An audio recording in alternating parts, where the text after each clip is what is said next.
Mulhouse-Alsace Agglomération, commune de Staffelfelden, 3500 habitants.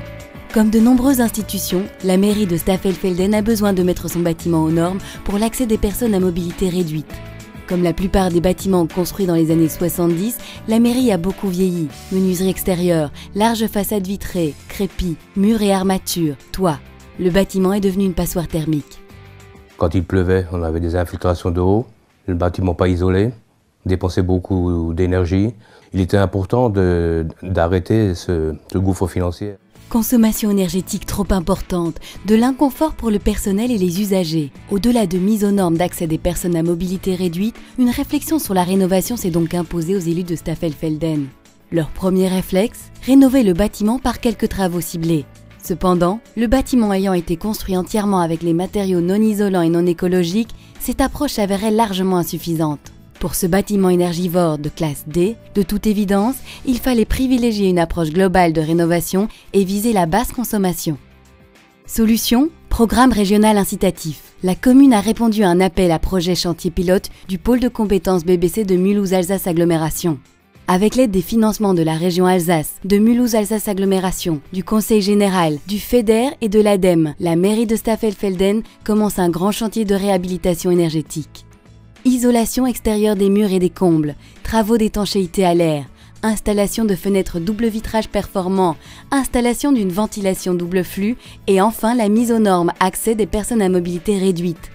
Objectif : réduire au maximum le coût énergétique du bâtiment et assurer un confort pour les usagers et le personnel.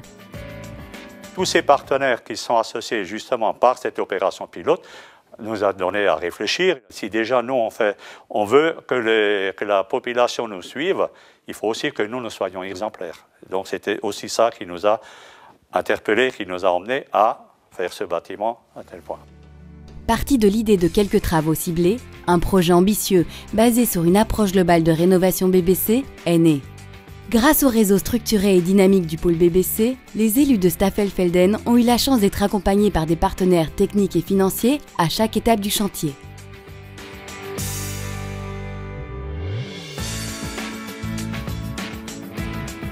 Dans la région mulhousienne, nous avons une conviction de plus en plus partagée de penser que la lutte contre le réchauffement climatique est un enjeu tout à fait essentiel de survie de la planète. C'est un enjeu urgent, il s'agit de s'y prendre maintenant pour entrer sereinement dans la civilisation d'après-pétrole. C'est un enjeu de civilisation. Et nous pensons que ce n'est pas l'affaire des autres, c'est l'affaire de tous et donc c'est l'affaire de notre territoire. C'est ainsi qu'on s'est engagé dans un plan climat depuis 2006. Le constat est le suivant, 37% de la production de gaz à effet de serre, c'est l'habitat. Et donc l'isolation des bâtiments, l'étanchéité à l'air devient un enjeu majeur. Et c'est dans cet esprit-là que j'ai lancé il y a 3 ans un pôle de compétences qui associe l'ensemble des acteurs pour à la fois susciter la demande et susciter l'offre. Faire en sorte que lorsque nous travaillons sur les bâtiments, on soit dans une démarche d'ensemblier. Le pôle de compétences BBC de Mulhouse-Alsace Agglomération rassemble des entreprises, des institutions, des centres de ressources et de recherche, des bailleurs, des financiers, des architectes, des énergéticiens et plus largement tout type d'acteurs de l'efficacité énergétique dans le bâtiment. Ce réseau structuré et agissant constamment de façon coordonnée sur des projets réels vise à promouvoir la croissance verte, encourager les solutions BBC et stimuler le marché de basse consommation.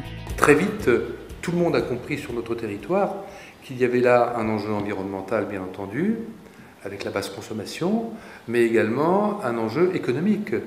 Rien que sur le territoire de l'agglomération, on estime que dans les 10 années à venir, c'est 2 milliards d'euros, c'est 1500 emplois non délocalisables pendant 10 ans, c'est considérable.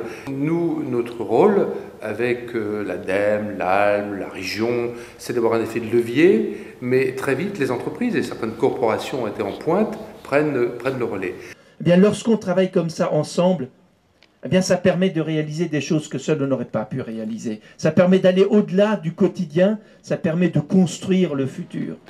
On a ensemble une amélioration de qualité de vie en matière d'environnement, en matière sociale, en matière de développement économique. Un chantier BBC pilote, pour M2A, c'est avant tout une méthodologie rigoureuse. Il s'agit d'envisager le chantier de façon globale et de prendre en compte les aspects techniques, énergétiques, humains et financiers tout au long du projet. Pour cela, dès la phase de l'étude préliminaire, l'accompagnement de l'ALM, Agence locale de la maîtrise de l'énergie de l'agglomération mulhousienne, a été essentiel. Cet organisme conseille et accompagne la maîtrise d'ouvrage dans ses projets de rénovation. Nous sommes là pour accompagner, nous sommes là avant, c'est-à-dire tout simplement pour évaluer et mettre en œuvre les solutions et vérifier leur validité. Nous sommes là pendant la phase de travaux pour effectivement vérifier si les prescriptions que nous avons demandées sont mises en œuvre correctement. Et nous sommes là après pour effectivement aussi apprendre aux nouveaux utilisateurs de ce bâtiment la façon dont il faut l'utiliser à bon escient et pour y vivre de la façon la plus confortable possible. La méthodologie de l'ALM, son accompagnement, ainsi que le réseau d'entreprises et d'experts du pôle BBC sont une garantie de succès pour cette opération pilote. Le choix de l'architecte et des entreprises intervenant sur le chantier n'est pas le fruit du hasard. Le choix de l'entreprise, effectivement, est très important, notamment au niveau de l'appel d'offres. Toutes n'ont pas de qualification effectivement réelle et d'expérience, donc il faut bien effectivement que chacun ait la chance d'appréhender ce genre de bâtiment. Par contre, la qualification est vraiment le chemin le plus sûr vers le succès des bâtiments de ce type-là. Nous sommes présents dans le pôle de compétences basse consommation de la M2A. On fait notre métier de conseil, d'approche, on dévoile les expériences que l'on a. On a des experts qui peuvent intervenir si nécessaire sur différentes formes d'énergie, sur différentes formes d'approche de bâti. Et on leur dit spécifiquement, attention, toujours regarder pour faire des études complètes, comparatives. Mais au-delà des aspects techniques, pour les élus de Staffelfelden, agir ensemble avec sa population est primordial.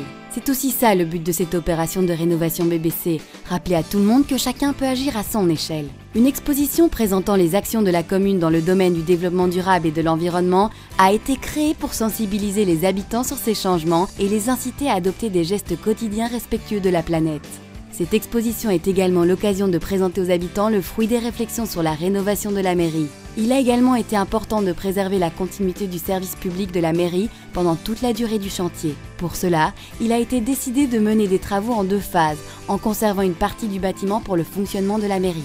L'intérêt de ce bâtiment, c'est qu'on a une salle polyvalente dans laquelle tout le monde peut déménager pendant la durée des travaux et ensuite un retour dans les bureaux après que la première phase de travaux soit réalisée. Ça va ressembler à un plateau espace ouvert. Donc c'est vrai que c'est une nouvelle façon pour nous de travailler. Moi, j'espère vraiment que ça va pouvoir créer des nouveaux liens et une efficacité de travail renforcée. Le personnel de la mairie est partie prenante du projet, car la rénovation, c'est aussi l'amélioration de ses conditions de travail. Depuis le début, le personnel a participé au groupe de réflexion.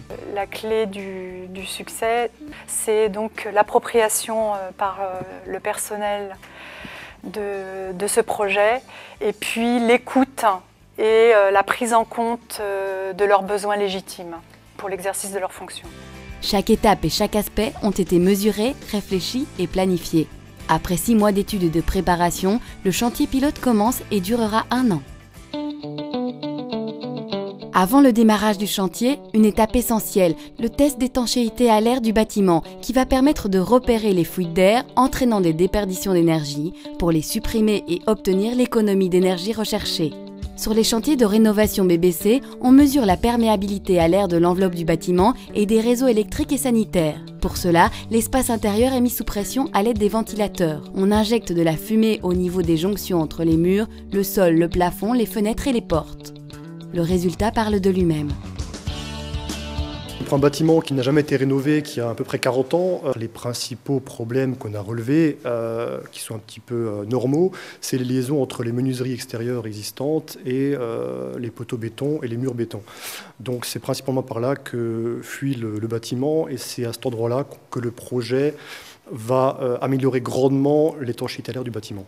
La perméabilité à l'air est devenue aujourd'hui un des enjeux majeurs de l'évolution des bâtiments vers la basse consommation énergétique, puisque les excès de perméabilité peuvent représenter entre 20 et 40% de déperdition énergétique, donc de coûts pour les occupants.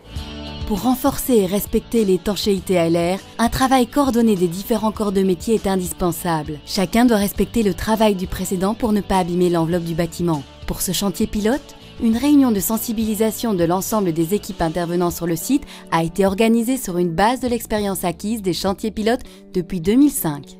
Il faut effectivement bien montrer les objectifs, montrer comment faire avant le chantier. Ce n'est pas sur chantier qu'on résout les problèmes, c'est vraiment avant. Donc ça, c'est important. Après le test du démarrage du chantier, plusieurs tests seront effectués pendant les travaux. L'Agence locale de la maîtrise de l'énergie assurera de son côté le suivi scrupuleux de ces données. De plus, pour capitaliser les expériences de différents projets, elle suivra les consommations effectives du bâtiment pendant quelques années encore après la fin du chantier.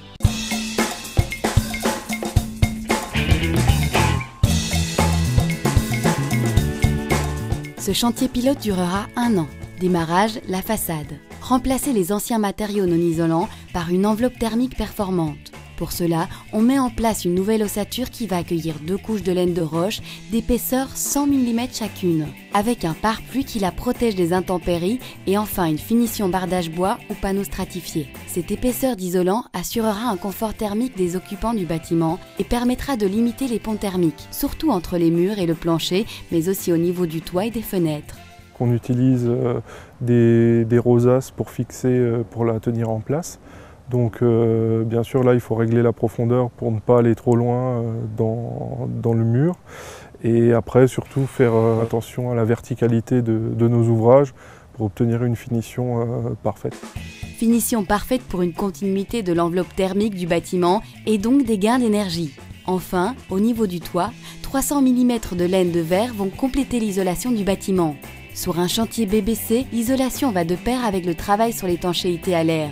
L'ensemble du bâtiment est protégé par une membrane étanche à l'air et par vapeur pour minimiser les pertes d'énergie et renforcer l'efficacité des isolants. Là aussi, la technicité de mise en œuvre est essentielle, surtout dans les endroits délicats, angles, jonction des feuilles de pare-vapeur, extrémité des poutres ou passage des tuyaux. Donc ici, on a un système d'accroche sur la dalle béton avec un primaire d'accroche qui est tout d'abord badigeonné. Après, on scotche donc le rouleau spécial. On a ce type de scotch, donc là c'est les raccords entre les laies de pare-vapeur entre elles, quand on a des recouvrements pour que ça soit étanche. Et donc après ici, on a dans un second temps par rapport à la partie toiture, on a le raccord entre le pare-vapeur de toiture et le pare-vapeur de mur. Ensuite, l'installation de nouvelles fenêtres double vitrage en aluminium avec toujours une attention particulière pour l'étanchéité. Une collerette spécifique assure une liaison parfaitement hermétique entre chaque fenêtre et le mur. En complément sont posés plusieurs joints silicone à l'extérieur et à l'intérieur, un compris-bande ainsi qu'une couche supplémentaire de laine de verre entre le cadre de fenêtre et le mur pour limiter les ponts thermiques. Isolation de façade et toiture, fenêtres, l'efficacité de chaque étape est vérifiée par un test d'étanchéité à l'air. L'intérêt de ce chantier pilote, c'est qu'on réalise plusieurs tests d'étanchéité à l'air.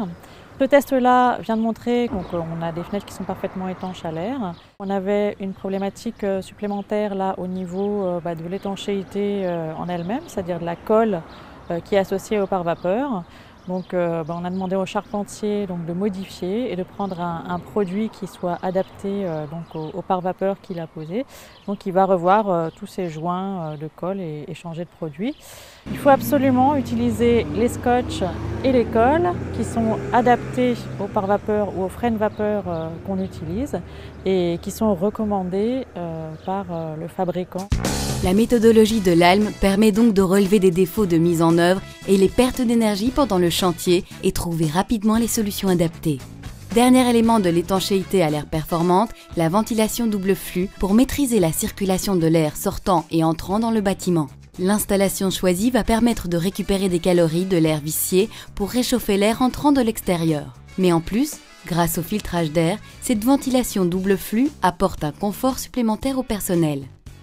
Au final, les besoins en chauffage du bâtiment seront très faibles. Une petite chaudière gaz à condensation assurera la production de chauffage et d'eau chaude sanitaire. Dernier point fort, des techniques innovantes sont mises en place sur ce chantier. En particulier, la ventilation de la cage d'ascenseur est assurée par un système de trappe automatique qui s'ouvre et se ferme en fonction des besoins réels, au lieu d'une aération permanente fortement déperditive, comme c'est généralement le cas. L'éclairage existant est remplacé par des luminaires avec lampes fluorescentes et l'éclairage des postes de travail est assuré par des lampadaires sur pied avec détection de présence et sonde de luminosité.